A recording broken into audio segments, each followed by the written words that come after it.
This is Isaiah Smallman, and you're listening to I Guess We'll Do It That Way, a podcast where I call my buddy John each week to check in on my progress as I direct my first feature film. It's presented by Mama Bear Studios. Mama Bear's mission is to create entertaining works of art that explore our humanity. All right, here's episode 2.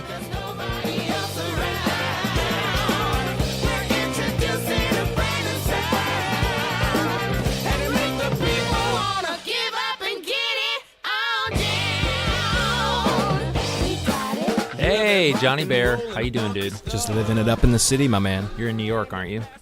I am indeed. The city that never sleeps. The Big Apple, the Big Easy. Those are not the same places. Very, very different places. New York is the least easy place I've ever heard of in my entire life. People are mean in New York. I mean, I love New York, but they're mean.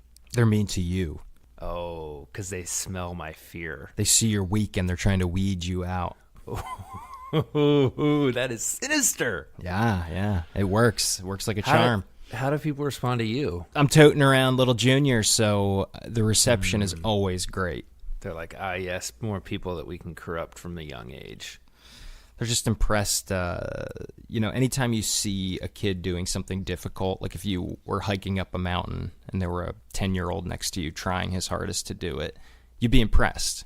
Mm-hmm. And the same sort of thing happens here. An old grizzled New Yorker sees a 10 and a 6-year-old hoofing it down the street. Right. And he feels some mutual respect for that kid. And assumes I must be a good guy, that I bred them to be this way. But what he doesn't really know is that they're just walking because of the threat of spanks. Oh. They're terrified. I had a real New York moment the other day, actually. I was crossing the street, because I kind of live in the city. I mean, I live in the city. It's not kind of the city. It's the city. And I was walking to get a donut with my uncle who was visiting.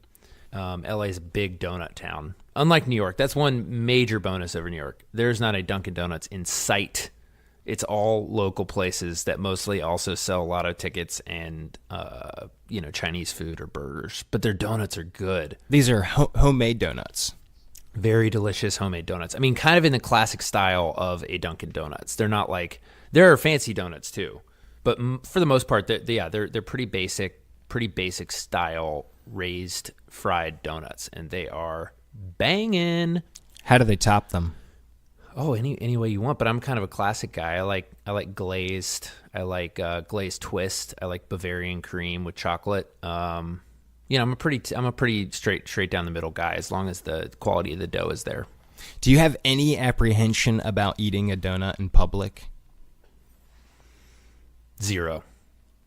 So you get these donuts. Let's say you get 6 donuts or 12 donuts. You'll walk out of Kelly's Donut Shop, Sally's Donut Shop, and there's a bench outside and people are sitting out there eating donuts. You'll join them. You'll sit out there and you'll eat a donut in front of everybody.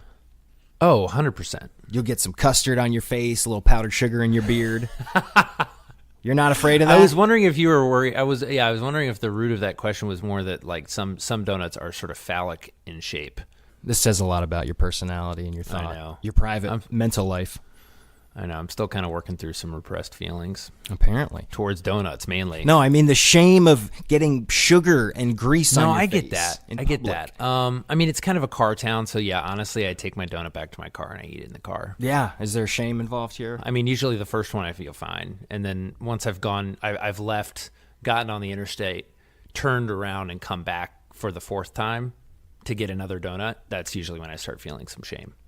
You think any casting director has ever asked an actor to eat a donut in front of them? Just to see how they eat a donut? The role requires you eating a donut, so sit here and eat a donut. The chances of that not having happened are the same as the chances that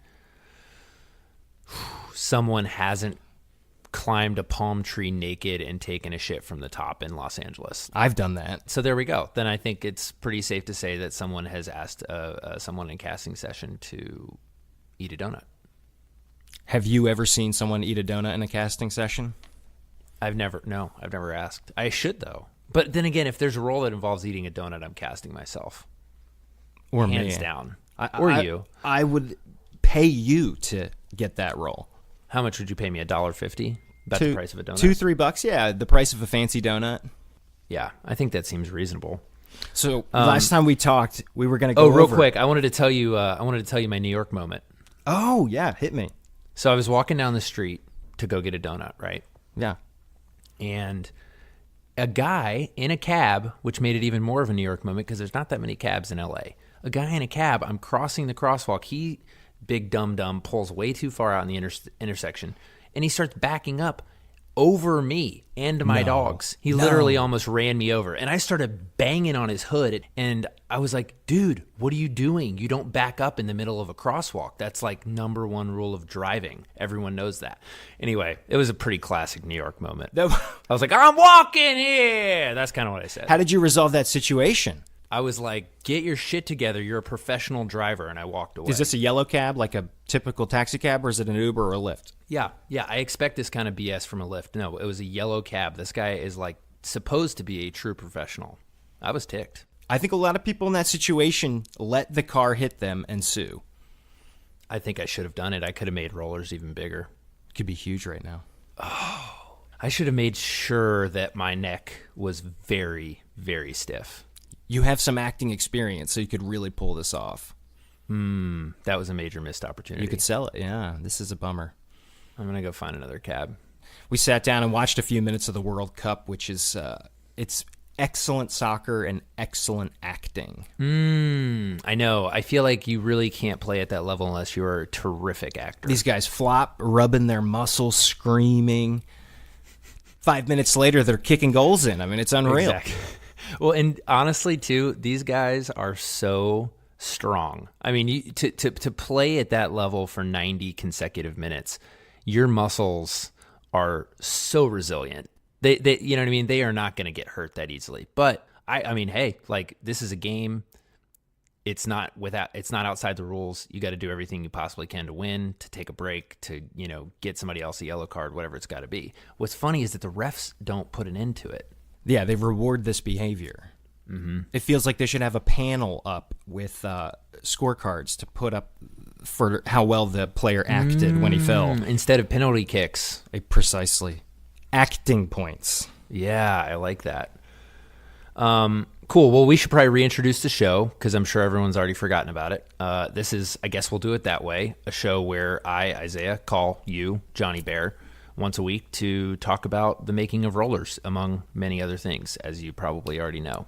John, where did we leave off last week? Who knows? It's been an entire week. I think we decided that we were going to end up talking today about casting directors, which incidentally has already sort of come up. Mm-hmm. That's very true. Casting directors.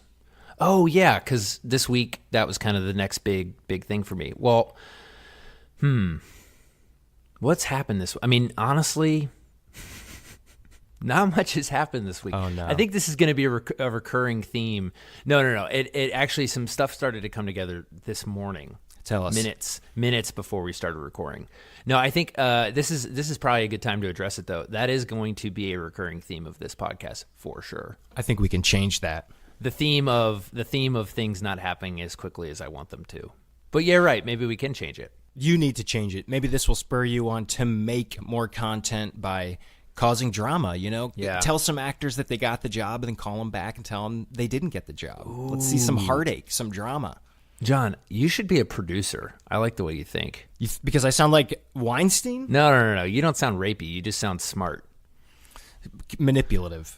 So basically the casting director, I'm not going to drop any names because she has not attached herself yet, but got a very positive email back. We're going back and forth. We're kind of talking about, the size and scope and type of the project and what my expectations are. And the woman I'm talking to is super, super cool.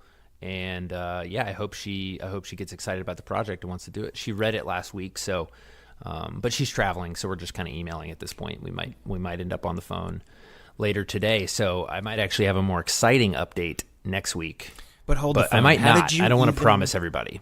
How did you even get hooked up with this person in the first place? That is a good question. Okay, I started going through a lot of decent-sized indie movies that I've liked from the last X number of years. Give us 3 names. 3 names. 3 names of casting directors? No, of movies that you watch. Movies. Okay. One that I really like, Don't Think Twice. Have you seen that one? Mike Birbiglia. It's about an improv troupe in New York. No. It's really, really good. It's okay. So part of the reason that was interesting to me is it's very funny, but it's very dramatic. It's a little dark. That is something that I think tonally I'm trying to achieve with Rollers. And so I looked at that and I was like, boom, that movie's freaking great. Who brought all those people together? Well, I'm assuming Mike Birbiglia had a lot to do with it. But at the same time, I'm sure the casting director had a lot to do with it. Another one would be Lady Bird from last year. Did you see Lady Bird? No. John, we got to get you on more movies. No. John doesn't even like movies. Oh, terrible. Now, I've heard Lady Bird is good. I've heard of Birbiglia because he's on NPR all the time. Or he used to be. I didn't even know that. He was one of their heavy hitters. He's a really great comedian. You should look up his stuff. He's amazing. I'll link to some of his stuff in the show notes. We know Mike listens, so hey, Mike. Mikey boy, our two listeners. We are now up to 2. We've got Teddy Bronson of Wisconsin and Mikey boy Birbiglia from right here in New York City. Yeah, baby. I think he does live in New York. I think I heard an interview with him where he lives. Do you want to go track him down? I'm already working on it. He's probably busy listening to our podcast, so you know he's at home. He's sleepwalking around the city. Nice reference. I like that. But here's the real question. So you have a movie, you say, okay, this is of similar size as to what I'm making, and you look at the credits and you find the casting director. But you said earlier, find a casting director who I like. And I think most people out there are like, how would you know if what they did was good or not? Aren't they really just going out and saying, who can we get in our price range for this type of movie? And they're just basically selecting the people who say yes. I think that's that's a really good question. I think it probably really depends on the type of project. I think it depends on the casting director themselves. And yeah, the people that I started calling, to answer your previous question, basically what I did is there's a website called IMDb. There's a version of IMDb called IMDb Pro, which, you pay like a very small annual fee and you just get a little bit more information. And so some people will include, contact information for either their company or themselves or whatever's necessary. And so when I did create this list, I identified these people, and some of them didn't have any information up, so I just had to track it down, by if say they have a name of their company but not not an actual phone number or an email. I would just kind of do some internet research and find it and call them or email them and just say, hey, here's the gist of the project. Here's what I've done before. Is this the kind of thing you'd be interested in talking about? And they say yes or no. And from there, it's kind of hit or miss. From there, once they're attached to a what project, do they actually do? What are they actually doing? Okay. Well, again, so that's where it comes into, it depends on the project, depends on the casting director. In this case, what I'm really excited about is finding someone who is going to have great ideas about people that I haven't thought of. Like, hey, there's this actor that is in this show, or there's this actor who was in this movie a couple years ago that you may not know, and you should really think about that. Or what if we went to this person who is a little bigger, but like we can maybe find a connection to them? Or here's someone that no one's ever heard of at all, but I saw them in this thing and they are incredible.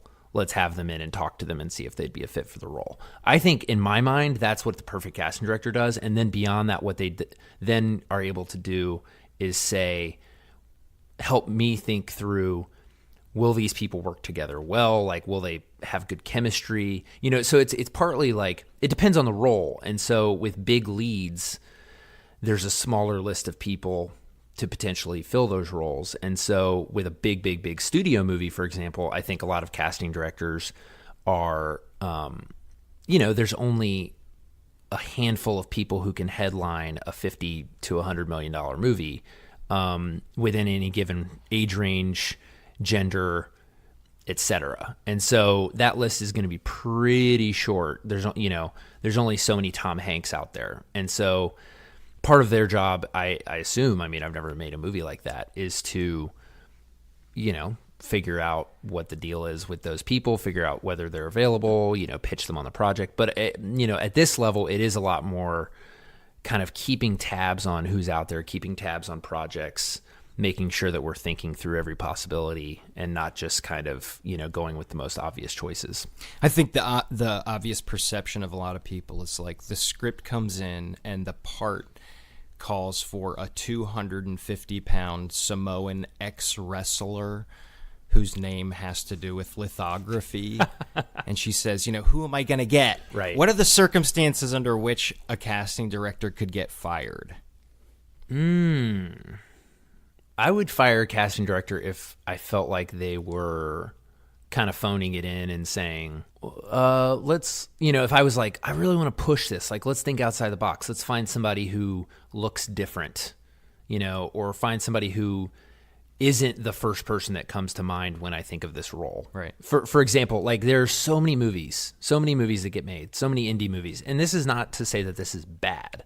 This is not a value judgment. I just think it is an easy thing to slip into, where it's just like, great, let's cast every role with typical white hipster.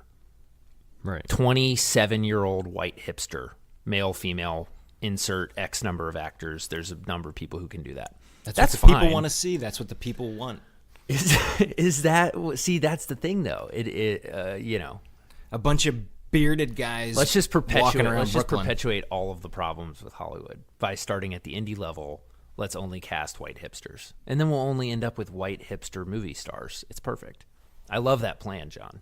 But it really does come down to what the script calls for. Like your script, absolutely. who are the leads of your script? Okay, so there's really three.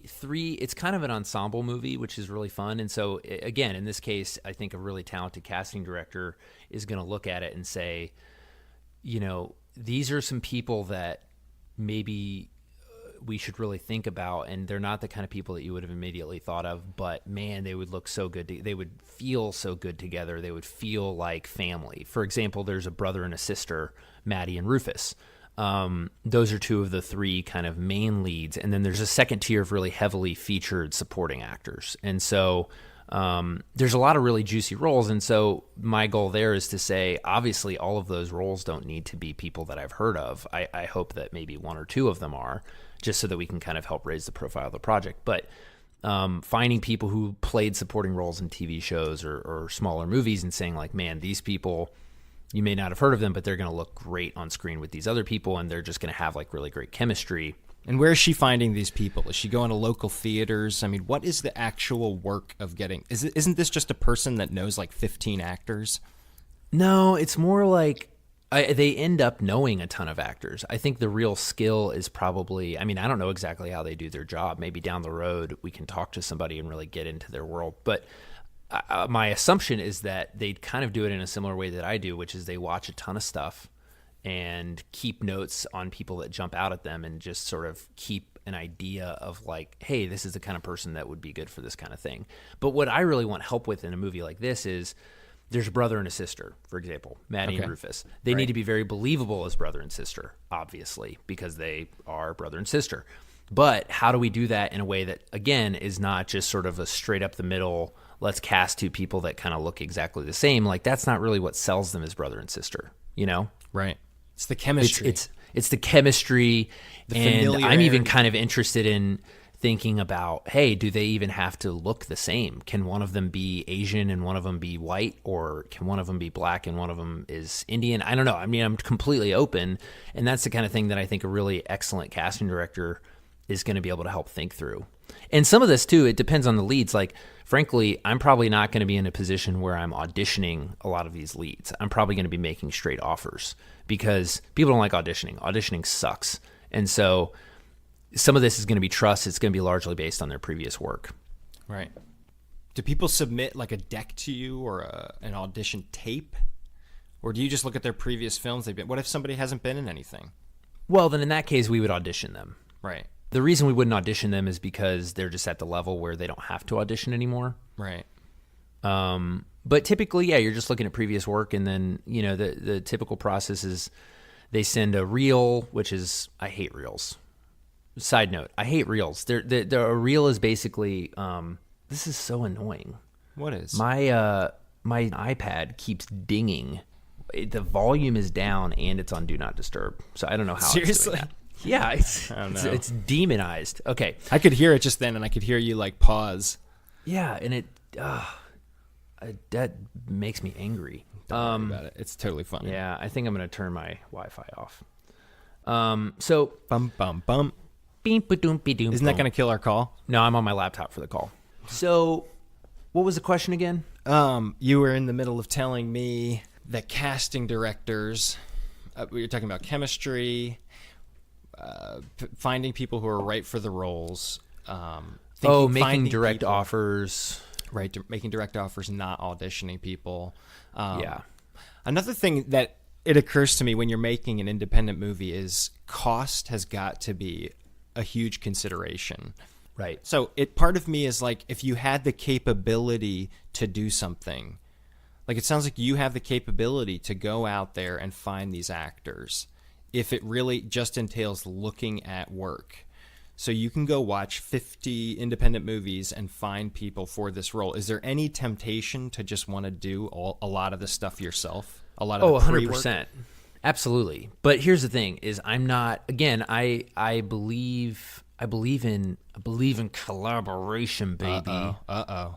Let's get real cheesy for a minute. Hit me. Just super cheesy. No, I believe in collaboration. I believe that someone else is going to have not necessarily better ideas, although they'll probably have better ideas, but more importantly, they're going to have different ideas. Right. And that's what is going to make this movie good. I mean, okay, that's the name of this podcast, which we should talk about at some point. I don't know if we've explained it yet. The name of the podcast is I Guess We'll Do It That Way, which is very much at the core of this question, which is, yeah, like if all these casting directors are like, dude, this script sucks and I don't want to take any risks on you because you seem like a real hack, then yeah, I'm going to be like, okay, cool. Then I guess I'll just start calling all these actors myself. Like one of the actors I'm thinking about going to, I know her agent. So what I would do is I'd call her agent and I'd say, hey, do you think you can get this to her? And hopefully she would say yes.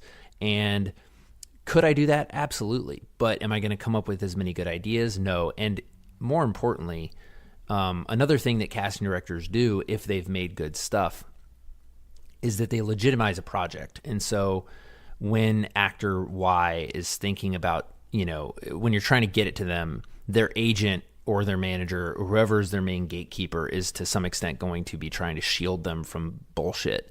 And so when a casting director with great credits comes and says, hey, I think this project is worth your time, that's a completely different situation than some no-name director like me calling them and sort of getting stuck at the bottom of the pile.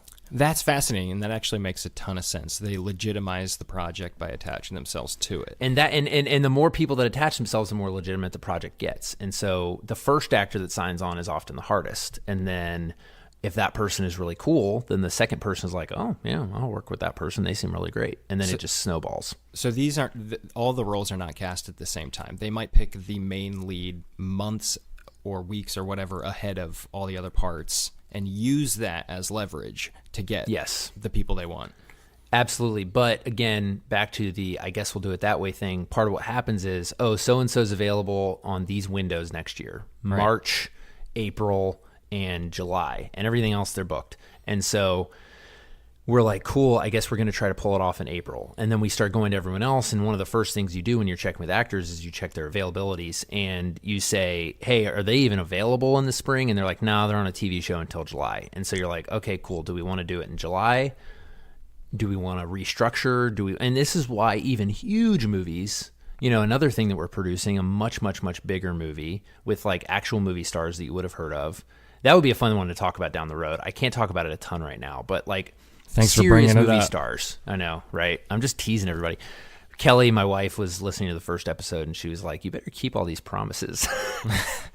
She's like, in the show notes better be good, because I need those show notes. I was like, oh, they're going to be good. I'm going to make sure they got everything in there. Get ready to be disappointed, Kelly. Yeah, exactly. No one's ever going to listen to episode 3 for sure. But the idea would be, even with bigger movies where money is really not the issue, because they're paying people buku money to do these big movies. Sure. The real problem is like, you only get to do like 3 movies a year if you're not, so-and-so had to lose 50 pounds to do it and cut his hair off. So like he's kind of out of commission for the rest of the year. And then, and then this other guy is like, I'm only doing this and this. And so all of a sudden you end up making all these compromises and being like, okay, cool, well, that's not our first choice, but how do we find this other person who's also available at the same time, who also likes this person? And then when you get into, I mean, thankfully, I don't think this is as much of a thing for movies this size, but I mean, eventually you get into situations where it's like, oh, they're crazy. Do you want to put up with that? Or they have history with this other person who's on, who's acting in the movie. Is that going to be a problem? I mean, famously, people said that Stanley Kubrick used Eyes Wide Shut to break up Tom Cruise and Nicole Kidman's marriage. There's So stuff what like end? that. Wait. Why would he do that? For what purpose? I don't know. I don't even really know much about the legend. Maybe he was into Nicole Kidman. I don't know. You never heard that? Is that not a common legend? I thought that was kind of like a typical. Because they got divorced after that, right? You just invented a wild theory. I love my lies. My phone just beeped, dude. Somebody just sent me that on Twitter. Did they? No, nobody's ever said that. You just made that up. I don't know. I'm going to find it. Look, there will be proof in the show notes. We are going to get a letter from his lawyer, from his children. I'm telling you. His estate? Yes. Oh, man. That's the last thing I want. He's my hero. You have riled up some serious forces here, my man. I'm just driving box office dollars, baby. So after the cast is set, after everybody's lined up. Which sometimes the cast doesn't get set until like the day before you're shooting that scene. I'm serious. I mean, I believe it. When we were shooting Hunter-Gatherer, there were a couple minor roles that we were looking for until the last minute. So after that, after you're ready to shoot, does the casting director just go to Jamaica? What do? Do they stick around and help? It really depends. I think a lot of cases they move on to other projects. I mean, that's one. Okay. Another thought on casting directors. Hit me. Part of what makes a casting director slightly more approachable than, say, a famous actor or a big-time super producer. Casting directors their involvement is very front-loaded, and so it's a little bit less. When a producer or a director or an actor signs onto a project, they are stuck with that thing for years, potentially. Because obviously they got to sit through the development process. They've got to make it, which is like, potentially months of work between prep and shooting. I mean, it depends on how long the shoot is. If it's Eyes Wide Shut, that's your year, basically. Obviously, Rollers is not that big. And then you've got to, potentially come back for reshoots, and then you got to go to festivals, and then you got to do like, if it's a bigger movie, you got to do like talk shows and podcasts and the press tour and all that kind of stuff. So all of a sudden saying yes to one thing is a nightmare, and so you really got to want to do it. It's not just like, yeah, if it's a pop in for 4 days type thing, sometimes you can get pretty huge people. But in this case, it's like, especially with these leads, it's a little bit of a process. It's not going to be a ton of prep. One nice thing is I'm shooting in LA. So, that's a big pitch to actors is, hey, we're going to shoot in LA. You probably live in LA, or maybe New York, but either way, you probably spend a lot of time in LA at the very least. And so you can probably sleep in your own bed. You can get other work done. But, I'm getting off track. The point is the casting directors, they're typically, by the time you're in production, they're pretty much moved on. Whereas a producer isn't done really ever, because even after the movie is released, they're still sending out accounting reports and finding new territories to sell a film to and all that kind of stuff.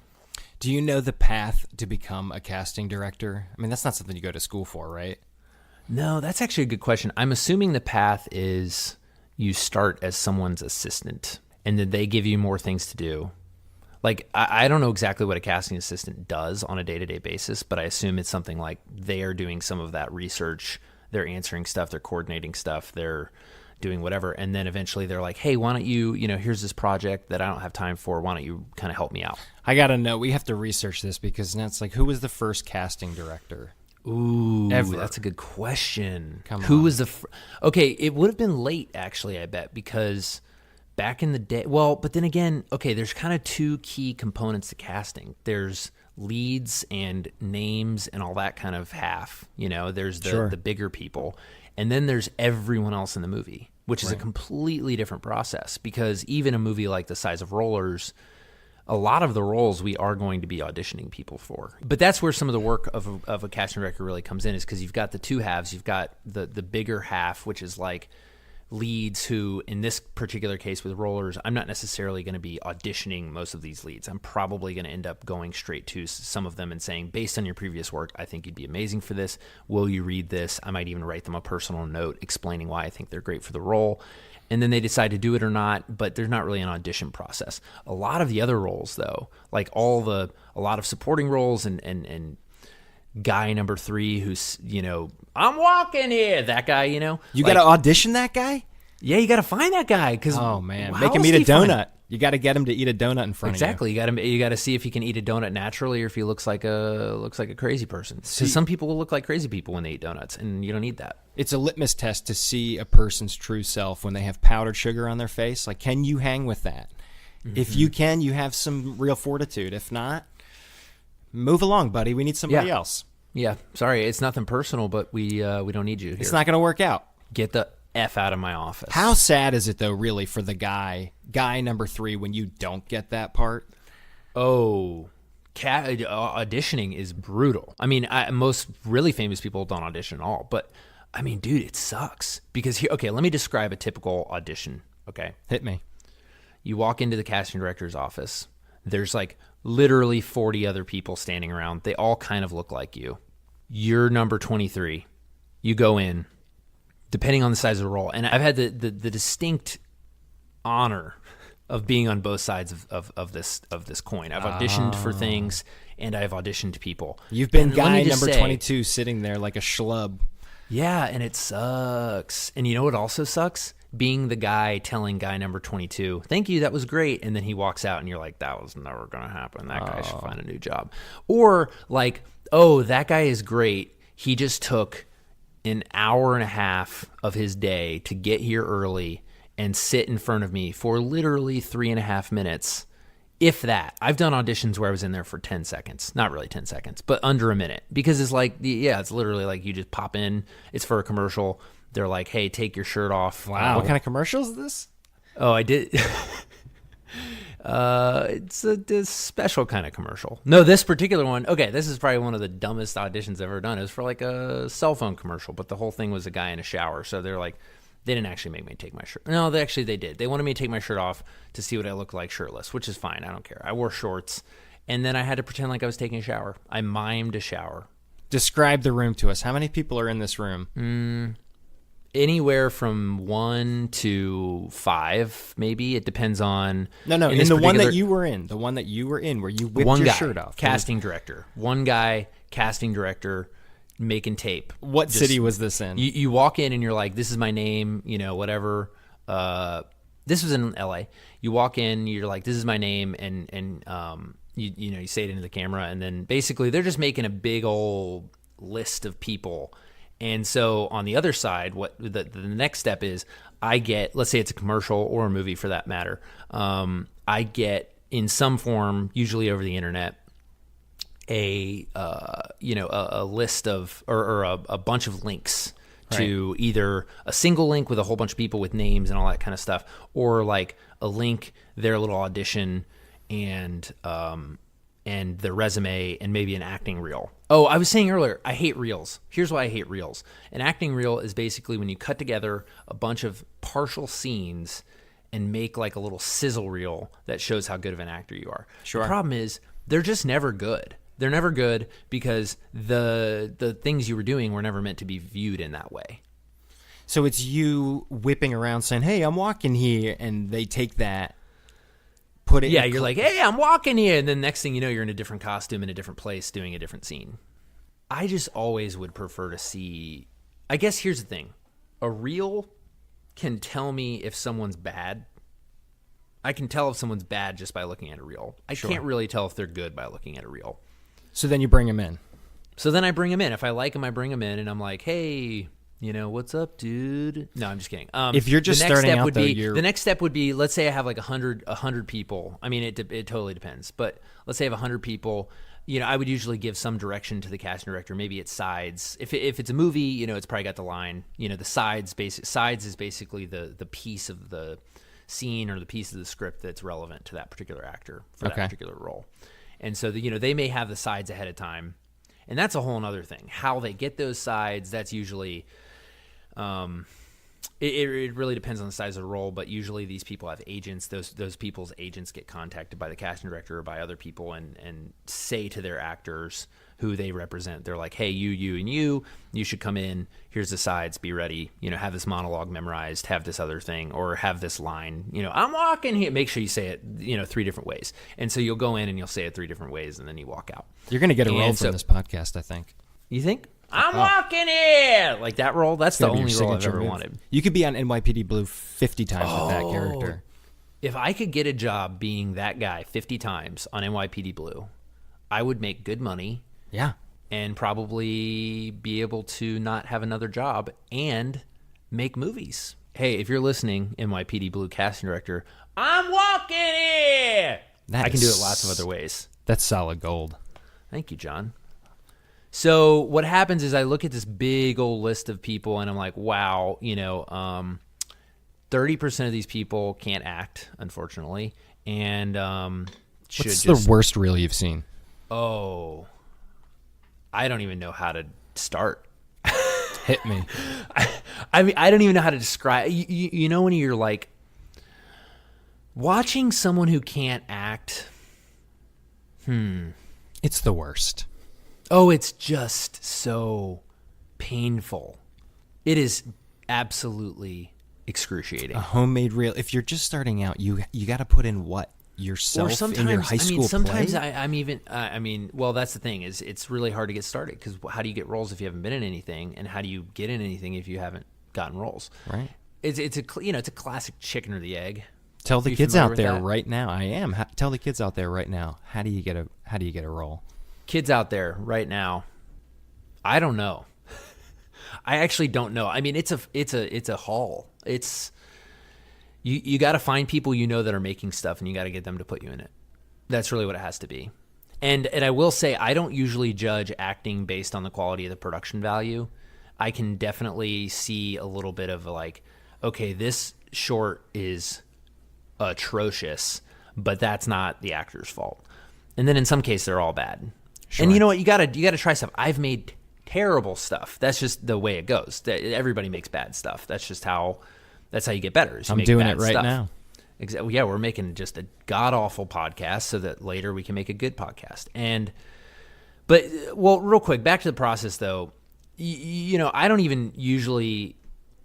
I don't look at a lot of reels unless I feel like I need a little bit more info. Typically, let's say we have all these tapes and it's the person saying their lines, or in some cases, you come up with other ways to sort of see if they can do it. Like the donut thing. That's a great, John, you should be a casting director because that's maybe not the donut, but it's a good idea. For example, there was one role. Rollers? The donut guy? No, casting director. I'm available. Oh, the guy I'm telling about casting directing is going to be my casting director. I love that. I'll text you my fee right now. Okay. Is it above or below $1 million? I'm insulted that you would even ask me that question. All right. Well, then we're in business. I like your style. It's all donuts. I have a huge donut expenditure. I'm going to write a donut guy into the movie, and you're going to be the donut guy, John. I'm committing to that on the record right now. I will fly out. I will do this. I love it.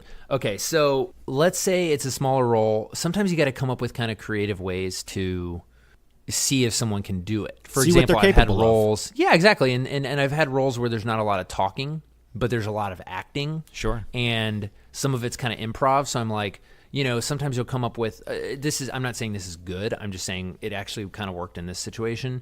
There was a person and the script, this was like a really last minute commercial.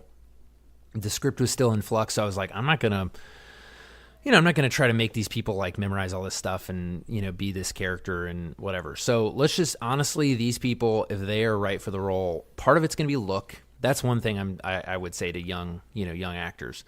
The unfortunate reality is look sexier. No, it's not that at all. The problem is it's just sometimes you just look the part or you don't. And I think that's kind of an unfortunate reality. Like if they have somebody with brown hair and, kind of short and a little stubby and you're lanky and tall, hey, shoot, go in there, do your best. Maybe they'll change their minds. But the reality is, a lot of the time, they're just going to be like, yeah, they just don't look the part. Fix your body. That's the message. Or just, you just might not get every part. Hit the gym, pal. That's my word to you, buddy. Get at least 3 inches cut out of your legs. Please. Put that donut down. There is that a guy. Not the kind of message that I want to be spreading, John. There's a guy going around New York. We're going to give all of our listeners body image problems. Sorry, keep going. There's a guy walking around New York, quote unquote, auditioning for as many roles as he can, eating all the free donuts. So the last thing I'll say about casting is, there's an example where it's like, hey, I don't need you to say all these. I don't need you to do this like amazing Shakespeare monologue. I just need to know that you're comfortable on camera. And so you just come up with like a thing that they can do that will show you if they're comfortable on camera or if they can think on their feet. Or you just have to kind of decide what the role requires, and then you have to figure out how to test those people. It's almost like science. You have a hypothesis, and then you've got to decide, does this work? You're like, I think dogs have emotions, and then you have to come up with a test to actually figure out and create some sort of tangible evidence as to whether or not dogs have emotions. And casting can be a little bit like that. Like, I think you look right. Now, can you do this? Can you be this way? Can I see you as small, or can I see you as pathetic, or can I see you as giant or strong or angry? And that's really what it comes down to. It's less like, some of it's professionalism, some of it's, just can you be flexible, can you think on your feet, but some of it's, can I believe that you are a certain person or a certain way? How do you test to see if a dog has emotions? I don't know. That's a good question. Speaking of which, we've got some new applications for producer. My sweet little kitty's with my niece right now. Oh, kitty cat came back. Well, I'm not taking her back. She can live with you, but she's not our producer anymore. I'm sorry, I can't. It's just Bush League. As soon as she saw my niece, who immediately picked this beautiful little kitty up and started cuddling her and feeding her and taking care of her, she was completely done with me. The cat wants nothing to do with me anymore. I think we're through. Well, she'll have a better life. Yeah, I think that's great. I think that she had it coming. She did do a good job producing our last episode, guys, the first one. Well, she produced like the first 3 minutes of it. She set the mic up, and then that was it. What do you think about, have you met my dogs, Olive and Charlie? Because they're both vying for the role real hard. I'm completely in favor of that. That's not too nepotistic for you? If they fill out a form, if they watch a video, go through the process, it's totally fine. Well, speaking of casting, I was trying to think of how to test whether or not they kind of have the roll with the punches attitude that a producer would need for a show, for a high stakes show like this. Yeah, and how do you do that? Well, I don't know yet. I'm still working on kind of vetting them. But earlier, I decided to sort of get on the floor, kind of wrestle with them a little bit. And I found a toy that they really liked, and I made them fight to the death over it. I'm going to put the phone number to PETA in the show notes. No, trust me, no one got hurt. I stopped them, but I just needed to know that if I say, fight to the death with your brother, Olive, I want you to kill him. This is an Abraham and Isaac situation. Yeah, exactly. I needed to know that she would do it, and she was totally in, just zero hesitation. And I had to stop her. She had her mouth around Charlie's jugular, and she was about to rip it out. And I was like, Olive, you got it. But then Charlie didn't waste a second. As soon as I said you're done, he took advantage of her guard being down, and he got her pinned. And so now they're tied, and I can't decide which one we should give the role to. After all that work, it's going to be a shame, but just flip a coin. All right, let's flip. Okay, I got a quarter. I'm going to flip now, call it in the air, okay? Heads for Olive. Charlie got it. It was tails. He wanted it more.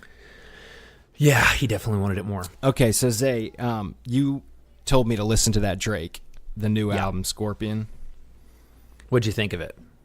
I started it this morning. I listened to the first 2 songs, but I pulled it up on my phone on iTunes, Mm-hmm. And they have notes about the album. And Drake wrote the editor notes. Oh. So, for instance, if it were like Kids See Ghosts, it would say Kid Cudi and Kanye West made this album last year, blah, blah, blah. I would tell you a little bit about it. But Drake wrote the editor notes for his album, and they are the following. You ready? Yes, I'm so ready. Okay, this is all caps, so the person is screaming this. The person being Drake. Yeah, Drake. Is it cool to like Drake, by the way? I don't even know. I just sent it to you because I was like, oh, this is blowing up. I'm just going to read like 3 of these. I'm just going to read like a couple of these. Ready? Yeah. And we can answer that question after we read this. Is it okay to like Drake? Or is it cool to like Drake? Is it cool to like Drake? Okay, go ahead. Okay. I hate when Drake raps. Drake sings too much. Drake is a pop artist. Ooh. Drake doesn't even write his own songs. Drake didn't start from the bottom. Drake is finished. Drake thinks he's Jamaican. Drake. Rude boy. Rude boy. Drake is an actor. Drake changed. Anybody else? Greater than sign. Drake. That's what he wrote. I am dying right now. It's crazy, right? So I saw that. I had to read it like 4 times. What does this mean? Drake is going through some shit. He's sick of the haters fucking with him. That is wild. It's intense. But the songs, they Do sound... you think the haters are fucking with him with good reason? Do you have an opinion on that? No, I mean... I don't either. I don't know anything about any of these people. I know very little about him at all. You make great songs, dude. That's where it stops. Like, I don't care what you do after that. Does he make great songs, though? Yeah, I don't even know. dude. Yeah, he's... Oh, okay. I mean, whoever I think the produces beats his are beats pretty is fresh. sick. Oh, dude, the beats are nasty. We sound so white. I know. I mean, but at least I'm we're in admitting Queens, it. not Williamsburg right now, y'all. Yeah. And I just said y'all. Y'all, baby. Southerner. But I did listen to one of the songs, and Drake said that he's Euro-stepping somewhere. Like, he's Euro-stepping past people into the metaphorical end zone of success, I guess. I just mixed so many metaphors. But do you know... I could not get that image out of my mind of Drake traveling, because that's what is Euro-stepping is, traveling, right? I bet it's a very luxurious process. You know what Euro-stepping is? You know what I'm talking about? No, I don't. Oh, No, I don't know what Euro-stepping is. We know so little about basketball. We're going to be exposed here. Okay. Oh, yeah. So Euro-step is when you take like 1, 2, 3. I think people are screaming right now at their radios. We're on the radio? Teddy is screaming because of how stupid I am right now, but I think it's 1, 2, 3 steps. Shoot the ball, get points. Oh, you get points. These dudes brought it over. It's basketball. You know, you make the basket, you get points. Yeah. But these guys brought this like step over from Europe, which is why it's from Europe League basketball. They brought it over to the NBA. Euro-stepping. And they call it it's kind of the cheating, Euro-step, but yeah. they get away with it. Yeah, it's like a stutter step. It's a very, it's a unique sort of thing, but it looks like straight up traveling. Oh, so you meant traveling like traveling in basketball, not traveling in Europe. Exactly. I was picturing Drake on a jet. That was the wrong image. We got to get Uncle Nate on the horn, dude. Yeah, we got a buddy, Nate Drexler, sports expert. Maybe he can clear up Euro-stepping for us. What do you think? He's a sports writer. He knows a lot of stuff about sports. Let's see what he has to say about Euro-stepping, or just sports in general. Oh, baby. Who doesn't love a little dose of sports? Nate? Hello. Oh, baby. We got Nate Drexler on the horn. Unbelievable. My good friend Isaiah, my West Coast friend, my only West Coast connection. How are you? Nate, I'm so good. Can you hear my boy Johnny Bear? Hey, Uncle Nate, what's going on? I got you, Johnny Bear. What's going on, my man? I'm just a few blocks away in beautiful Astoria. I was going to say, long time no talk. Welcome to the East Coast, my friend. Uncle Nate and I were pounding ice cream last night together. Holy Christmas, dude. We went on an ice cream journey, and Johnny Bear, as you so affectionately call him, got an ice cream Snickers bar for the walk home. It was delicious. Like an appetizer for the ice cream that we bought. We bought ice cream, and he got an ice cream Snickers bar as an appetizer. Man after my own heart. Dude. It was delicious. I've got no regrets. No regrets. That is exactly how I would have done it. That was right after we had souvlaki. Dude, that's like how celebrities take their ice cream. That's like a power move, man. That seems like the kind of thing Drake would do. Ooh. Exactly. Now we got to get Uncle Nate. We got to get Uncle Nate to clear this up for us. Uncle Nate, what is a Euro step? Dude, a Euro step, it's really hard to explain. You kind of have to We found go that on to be YouTube true and ourselves. take a look at it. Oh, thank you. But it's essentially when Link you in the take show the notes. ball to the basket and you're holding the ball and you do something of a crossover step to juke the defender into leaning one direction, but it's really an awkward move. So, like, it's sort of like the opposite of, like, a jab step to get a guy, because when you're jab stepping, you're usually just going, like, the momentum of your body is going whichever way you're jabbing. But with the Euro step, you're actually jabbing opposite of the momentum of your body. So it, like, doubly confuses the defender. And then hopefully he's off balance enough that you can go up. But it requires an incredible amount of coordination and footwork that a lot of guys just can't pull off. It's very tricky. I don't really. It's hard to explain exactly what it is. You have to YouTube it. Hey Nate, tell us real quick what you think about LeBron James going to L.A. Oh. Well, I had a horrible night last night. I mean, I lost composure. I have people on my Twitter telling me it's going to be okay and not to lose your cool. LeBron signed a 4-year contract with the Los Angeles Lakers, and it's not about the fact that he signed a contract with a different team. I'm not a Cavs fan. I'm a LeBron fan. I'll follow him anywhere. I own a Heat jersey and a Cavs jersey with his name on it. LA is a huge market, whatever. It's going to be great for his family. The problem is, they did not immediately build anything around him that's good. They brought on Lance Stevenson, who is like a garbage pail kid, a psycho, who blew carbon dioxide in LeBron's ear in the middle of a very important game several years ago. He's like a thorn in LeBron's side. Wait. He blew. Can you please tell him what is blowing carbon dioxide in his ear? Is that a euphemism? No, he carbon dioxide is what actually comes out of your mouth when you exhale. Okay. He leaned over in the middle of a huge game. They were coming out of a timeout, a playoff game where LeBron's playoff life was in jeopardy, inexplicably, one of those games. And Lance Stevenson was guarding him and doing a decent job of guarding him in that game. And coming out of a timeout, he leaned over and blew in his ear, like softly and tenderly blew air into his ear. And it's a great video and a gif of it. And LeBron just stays staring like he didn't let it bother him. He didn't let it get to him in the moment. But, like, this dude is, like, the ultimate LeBron troll all through his career and gives him headaches. So immediately when LeBron signs with the Lakers, they go get this guy. And I think it's because LeBron was like, I don't want to have to deal with this guy on the opposite side of the court as me. But at the same time, he's not good. And he's not going to help this team. And he's a garbage pail. He's a garbage pail kid. And also, the other thing that he does this quite often. I cannot get past this blowing in the ear thing. He doesn't say anything. He doesn't say a word. He bends over and just, like, you know how, like, annoying it would be if, like, someone gave you, like, a wet willy? Oh, I would, like, smack him. I would literally punch him in the face. Grill. That's what everyone wanted to do, was punch him in his face. LeBron just stayed with a straight. Because he's a pro. He's a professional. Like, I want to actually kill this guy. He's a professional. I want to murder him. But he's a professional. He's the best professional. What did LeBron do to him? He must have done something. Is he just the best? He just kills him. It's just that he's the best. And Lance Stevenson's one of these guys, like, everyone in the NBA has an ego. I don't mean this in a negative way. But all these guys, if you think about it, were the best in their grade school. They were the best in their high school. They were the best on their college team. They were the best on their AAU team. So when they get to the NBA, it doesn't really register to them, I'm not as good as LeBron James. All of these guys absolutely believes they are the best player. They just haven't gotten their chance yet.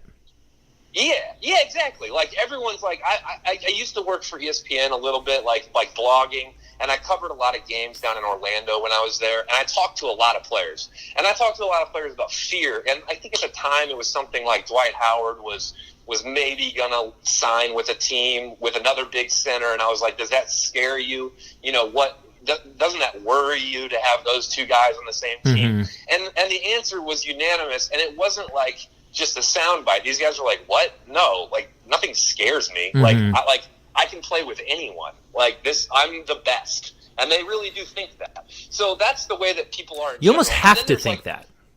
You have to. I mean, otherwise you're not. You can't get to that level, right? Yeah, you're not but there, it's something right? that we don't think about, because we really, as fans, we see more objectively. We're like, yeah, of course LeBron is way better than X player. Of course this guy's better than this player. Those guys in that moment, they've never been told or believed anything except I'm actually the best, if not one of the best, if not the best players in the court.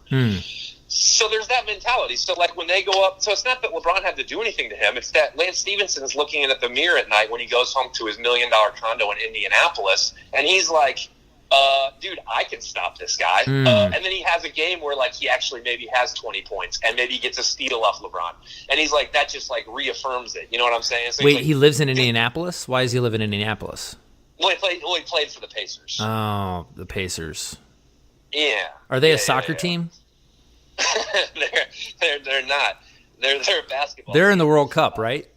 No, they're sure not. Believe it or not, in the World Cup, dude, states don't have teams that go to the World Cup. Okay, fun fact. Iceland nearly beat Argentina in the World Up. Do you know how many people live in Iceland? No, tell me. Like 300,000. And they fielded a world-class soccer team that almost beat Lionel Messi. The entire United States did not field a world-class soccer team that could almost beat Messi, but Iceland did. There are more people living in like Glendale, California than there are in the entire country of Iceland, and they fielded a world-class soccer team. How is that possible? But bro, there's 30 people. Okay, so I don't know, but I was going to ask you because I don't follow the World Cup closely, but I'm curious if you look that up. Another thing you should look up is how many guys on that roster live in Iceland. Like, I'm curious. I'm genuinely curious. That's such a good guys point. Just go back to their home heritage country. Okay, whatever. that's fine, but they're still Icelandic. Somehow, but how much do they have to be? I don't know, Can but they be just like a quarter and still choose to go play for Iceland? I don't know. okay, I don't know the that answer could to still be true, but if Wait, that do you rule even applies, have to be ethnically connected to a country to play for that team? You don't have to be, right? It's like the Olympics. We I have actually tons don't of know. Chinese figure skaters that compete for America. okay, then fine. If you can extrapolate out a certain amount of nationality, that would be even more true with America. Right. right. Where is our World Cup team, you dum-dums? Bro, Just need more money let me for recruiting. Let me give a shout out to John Dude, that's like Bishop. Akron, Ohio fielding an NBA team that beats the Cavs in the finals. Not But without LeBron James. exactly. How? How? Dude, I don't know. The World Cup is confounding to me. I sort of dislike where we are now because like when did that game happen? It wasn't in one of the early rounds where it's just like points that you have to accumulate. Yeah, no, points. I don't This even was know that like much. An elimination game. No, this was a And- points game. This was a points game. Oh, it was. They're Okay. probably So out now. Yeah, I'm barely even paying attention. I just thought it was a fun fact. I don't know because in those points games, I feel like people are letting off the gas a little bit because they're like calculating. We don't need to go balls out for this game because all we need is X amount of points to advance to the next round. But then I don't like the idea of elimination games either because it's like the NCAA tournament and anyone can beat anyone. Like you can get a fluke goal. I didn't see the game. I don't know if Iceland scored fluke goals. I know Messi plays for Argentina, right? He's been getting a lot of flack for being like kind of a fraud or not playing well. And Yeah, he people are never gonna plays react well in the that World way. Cup, though. Yeah, so I mean, I don't know. Like, I feel like an elimination, like I feel like World Cup games are just like unpredictable, and I don't like that. It's kinda like I March would much Madness. rather- I'm more of a series guy. I'm like, let these teams play against each other 3 to 7 times, then we actually know who's better. Mm-hmm. And of course, I think like I don't know because I actually don't know, but I'm assuming Argentina would probably win in a 5-game series over Iceland. Nate, let's get a quick hot take on: are you coming to Los Angeles to see LeBron play or not? Well, I fired off a tweet this morning. I'm extremely disgruntled about the move. People are telling me that he's taken the long con. He's building for next year and the year after that. I think, dude, I live in New York City, and I can't afford to go to a Knicks game. And the Knicks are terrible, but I can't afford to get into the stadium. I'd love to. In theory, I think I would love to come to Staples Center and see LeBron. And I follow him anywhere, and I tweeted this morning that even though I'm disgruntled, I'm all in. I'm on board. I'm a Lakers fan. You know, don't at me, because I've gone on record to say that I'm a LeBron fan, so I follow him everywhere. So I'm not just a bandwagoner. I'm a lifelong Yeah, you LeBron chose that a long apologist time ago. since 2001, I think. So Have you covered up your Cavs tattoo yet? I haven't. I just got a King James tattoo. But check this out. I saw online yesterday that season ticket prices jumped already for Staples Center like $1,500, like overnight. Oh my gosh. So I mean, there's just no way. There's no way I could afford to go. That's insane. That's so much money. So if someone buys me a ticket, I will absolutely be there. If I can somehow figure out a way to finance a ticket, I may do it. I would love to see LeBron play in Staples Center. Maybe not this year because the team is garbage, but maybe like in 2 years. I'm done with law school. I'm feeling good. Yeah. He's on the 4-year contract. He's finally Right. got his championship squad. I save up a little bit of money, and I get to go see. That's all from Nate for now. I hung up on him. Whoa. He started getting in the weeds, and this isn't really a sports podcast, you know? You just hung up on him cold turkey? I felt like it was going to take like another 10 minutes to wrap up the conversation. That was so much sports. My head was starting to hurt. I know. That's It's why like I just had to get out of there. He knows so much about sports. It's intimidating. Am I crazy? I really was a little worried that we were going to end up taking another hour to finish that conversation. I was trying to soak in as much of that as I could. I love that guy. Oh, we'll call him back. Hopefully he'll pick up next time. I don't know, man. That was pretty rude, but we'll see. Okay, speaking of LeBron moving, speaking of, Drake, I mean, that monologue is incredible. Or whatever you call that. I think it's a message to the haters. That's what that is. Yeah. It's Don't you think he's a little? attacking- What is he afraid of, though? Is he afraid of his recent success? I mean, because I was looking at the lyrics for that previously. Sure. It seems like he's terrified of success. Or what success entails, being in the spotlight Yeah, constantly. like people hating him, people being haters, so he's got to respond to them. I don't know. I guess I can kind of. Do you have to respond to that? I mean, that just seems. That's so a very petty good to question. me. I don't know. I really don't know. You're Drake. You have a jet, dude. Yeah. Relax. You don't have to respond to people who call you stupid. I know. Or say you're a bad rapper. Yeah. It seems so. But it petty. seems like It's the so- entire album is about that. At least from what I can didn't tell. listen to enough of it. I just heard those sweet, sweet beats, and I was seduced. The other thing about the Drake liner notes, is that it sounds a lot like what Kanye West said about himself. I like the old Kanye. He referred to the criticism before other people could. That he had changed, and somehow his musical style had changed. Mm-hmm. He's responding to the haters, quote unquote. And Drake, who has already been accused of copying people, seemed like he just copied Kanye West with this. Mm-hmm. Yeah, I don't know what. We'll maybe we'll have to have a rap. We'll have a to have rap Drake expert on. We'll get Drake. I can get Drake. I'll call him. Drizzy, if you're listening, hit us up. I don't know. I can relate to the sense of being afraid of the possibility of being seduced by success and sort of becoming addicted to affirmation. Yeah. You know, Right. There's something about obscurity. There's part of me that, like, if I'm honest, I would love to make movies that everyone watches and become famous. You know, if I'm honest, I want that. And I'm sure anyone can relate to that. I want that for you. Well, thank you, John. But there's also part of me that thinks I'm probably better off being a little bit of a career failure and being stable as a human being, you know? And I hope I can have both of those things, but it scares the crap out of me trying to have both. The idea of trying to have both. I don't know. Maybe I'm overreacting. Maybe I'm putting the cart way before the donkey, you know? I think we'll just have to explore that. I think we will. Maybe we'll talk about that next week. Next week we'll check in and hear what has happened since we last Yeah, talked. I hope I'll have some more progress for you. I think you need to create some drama to have something to talk about. Yeah. I think it's time to start poking the bear, if you know what I mean. Fire this casting director, get a new one. Shake it up. Dude, this casting director gave me the quickest read. She read my script in under a week. That is miraculous. No one ever does that. I'm very thankful. Even if she says no at this point, she did not waste my time, and I appreciate that. You got to get this girl to let you use her name so we can give her a shout out. I You're know. saying so many nice things about her. I know. She seems great. I mean, we'll see if she wants to do the project. If she doesn't, I completely understand. Sometimes you just can't do everything. Sure. Great. Well, John, this has been a real pleasure. I'm super excited about next week. I hope I'll have some good updates, and I hope you have a great time. Quick, tell everybody what you're doing in New York. What's in New York? Why are you there?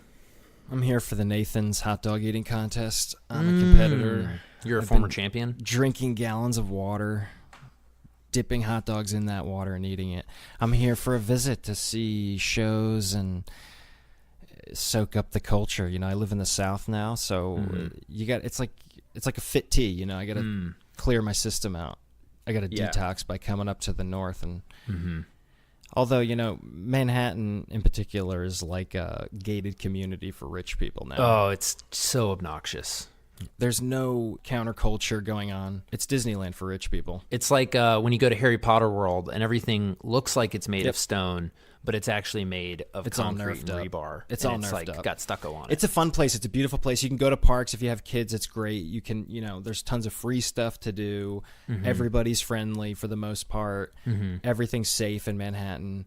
But it feels like Disneyland. And then you come out to like Astoria, which is tons of Greeks, tons of real restaurants, people trying to scrape out a living. And it has a completely different feel. It's really Astoria great. is great. I love it out Excellent. All right, well, I hope you have a great time, and we'll catch up in a week. Here. Talk to you in a week. Bye, buddy. Bye. Thanks for tuning in for episode 2 of I Guess We'll Do It That Way. Today's show was produced and edited by Isaiah Smallman. Intro music was composed by Carl Cadwell and recorded by The Distribution. Outro music by Tom Paulus and Max Bells. Our cover art was designed by Nate Giordano. This has been a production of Mama Bear Studios. There is a man who makes no decisions, just a head full of questions he can't avoid. He's the man from nowhere, feeling the heat of the desert air. The rambling journey's all he knows.